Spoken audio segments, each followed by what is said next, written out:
সকল CNG, autorickshaw এবং রাস্তার পাশে দাঁড়ানো সকল ভ্যান গাড়ি চালক বাইকের অবগতির জন্য জানানো যাচ্ছে যে ফেনী শহরের যানজট নিরসনের জন্য ফেনী ট্রাম রোড খেজুরগাছ চত্বর হইতে ফেনী মডেল হাই স্কুল পর্যন্ত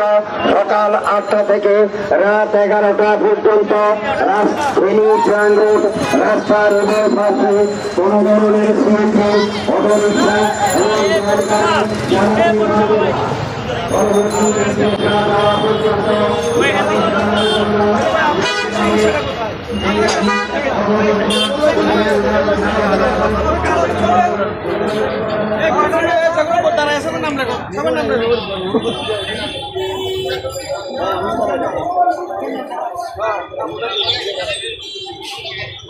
একদম